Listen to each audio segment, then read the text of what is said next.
ఒక లైట్ అవుతాం, రెండు ఆపేడు. ఆ భూతాన్ని భూస్థాపితం చేశానంట. చేశారా చేస్తారా? చేస్తున్నాను అని చెప్పాను, చేస్తానని చెప్పాను. ఒక్క నిమిషం ఆగమన్నప్పుడు మిగతా వాళ్ళు కూర్చోవాలి. అక్కడ అడ్డు కనపడదు అతనికి. నాకు అతనికి అడ్డు లేకండి, కొంచెం నాకు అతనికి అడ్డు లేకండి చాలు. మొదలు ఏం చెప్తున్నాడా అతను? ఎవరు ఆ చివరి మాట్లాడిన అతను? ఆ చివరి మాట్లాడినప్పుడు మొదలు మాట్లాడిన అతను ఎవరు? నారా చంద్రబాబు నాయుడు. అతని వయసు ఎంత? 75 నిండిపోయి 76లోకి వచ్చినాయి. ఏమంటున్నాడు అతను? భూస్థాపితం చేస్తాడు. ఎవరిని? జగన్మోహన్ రెడ్డి. జగన్ వయసు ఎంత? 50 ఏళ్ళు. 76 ఏళ్ళ ముసలోడంట 50 ఏళ్ళు జగన్ భూస్థాపితం చేస్తాడంట.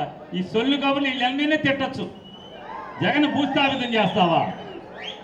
నీ తరమా నీ కొడుకు తరమా జగన్ భూస్థాపితం చేయడం? మళ్ళీ ఏమంటున్నాడు చూడండి. పోయి ఏం చేసినా ఎవరు అడగలేరని ధీమాకొచ్చి ఇదే నాకు లాస్ట్ ఎలక్షన్ అంటావు. సైకోలు చెప్తున్నారు, వైఎస్ఆర్ కాంగ్రెస్ సైకోలు. ఒకటే చెప్తున్నా, సైకోలు మిమ్మల్ని అందరినీ భూస్థాపితం చేసే వరకు నేనుంటా. ఇంకెన్నేళ్ళు ఉంటారా బాబుడికి? 76 ఏళ్ళు వచ్చి ఇంకెన్నాళ్ళు ఉంటావు?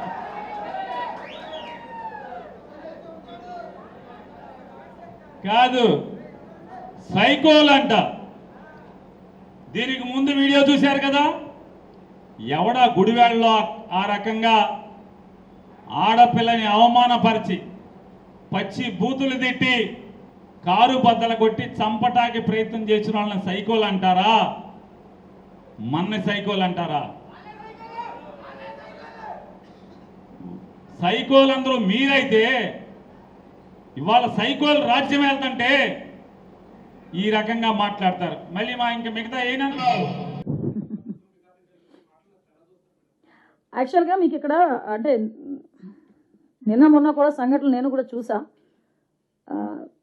విషయం ఎలా అవుతుందంటే, ఆంధ్రప్రదేశ్కి ఒక బ్రాండ్ ఇమేజ్ని తీసుకురావడానికి మీరన్న ఆ పెద్ద ఆయనే 75-76 సంవత్సరాల వయసులో దగ్గర 18 గంటలు కష్టపడతా ఉంటే ఎట్టి పరిస్థితుల్లోనే ఆ ఇమేజ్ రాకూడదు, శాంతి భద్రత విఘాతం కలిగించేలాగా నోటికొచ్చినట్టు మాట్లాడతామని చెప్పి చీకట్లో కన్ను కొడతారు. మళ్ళీ పైగా చీకట్లో ఎందుకు చంపుతాం, బయట చంపమని చెప్తాం.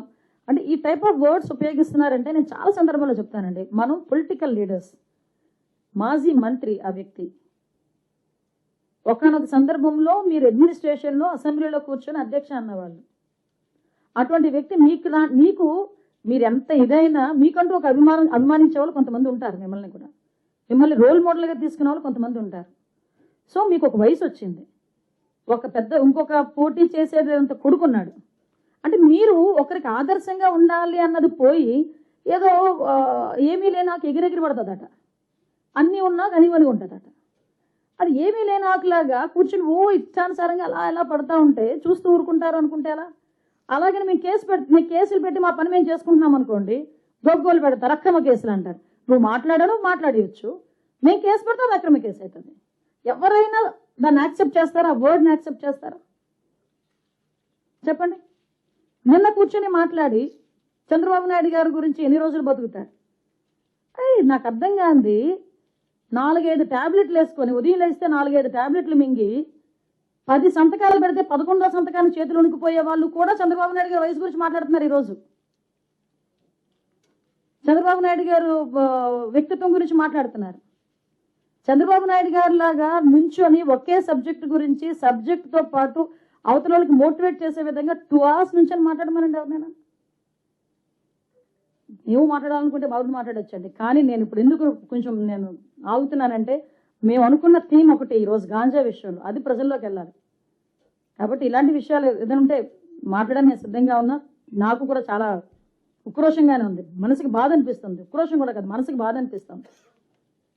ఒక వ్యక్తి గురించి మాట్లాడేటప్పుడు 15 సంవత్సరాల్లో ముఖ్యమంత్రిగా చేసిన వ్యక్తి గురించి మాట్లాడేటప్పుడు అతని వయసు గురించి మరి ఎవడి తలరా రాస్తే ఎక్కడ నేను అంటే 60 సంవత్సరాల వయసులో రాజశేఖర రెడ్డి గారు చనిపోతారని ఎవరైనా అనుకున్నారా? అలా చనిపోతారని ఎవరైనా అనుకున్నారా? నువ్వెవడు చెప్పడానికి పలానా టైం పలానా వ్యక్తి చనిపోతాడు, పలానా టైం పలానా వ్యక్తి బతుకుతాడని? నువ్వెవరు దేవుడువా? ఏం మాట్లాడుతున్నారు? పాలిటిక్స్లో ఉండి మా మాటలు మాకు చేతగా అనుకుంటున్నారా, లేకపోతే మేము మాట్లాడలేక అనుకుంటున్నారా? మాకంటూ ఒక రెస్పాన్సిబిలిటీ ఉంది. మా మీదంటూ ప్రజలు ఒక నమ్మకాన్ని పెట్టుకున్నారు. మేము చేస్తామని ఆశగా ఎదురు చూస్తున్నారు. ఈ రాష్ట్రాన్ని బాగు చేస్తామని ఆశగా ఎదురు చూస్తున్నారు. వాళ్ళ బిడ్డలకు ఉద్యోగాలు వస్తాయని ఆశగా ఎదురు చూస్తున్నారు. వాళ్ళ జీవితాలు బాగుపడతాయని ఆశగా ఎదురు చూస్తున్నారు. ఈరోజు నీలాంటి మాటలకి మేము ఆలోచన చేసుకుని మేము తిరిగి ప్రతీకారాలు చేసుకుంటా పోతే ఇంక మిమ్మల్ని ఎలా చూశారు, మమ్మల్ని కూడా అలాగే చూస్తారా ప్రజలు? కాబట్టి మా పని మేము చేసుకుంటున్నాం. అలాగని తప్పుడు మాటలు మాట్లాడి నోటుకొచ్చినట్టు మాట్లాడితే మాత్రం ఊరికనే ప్రసక్తి లేదు.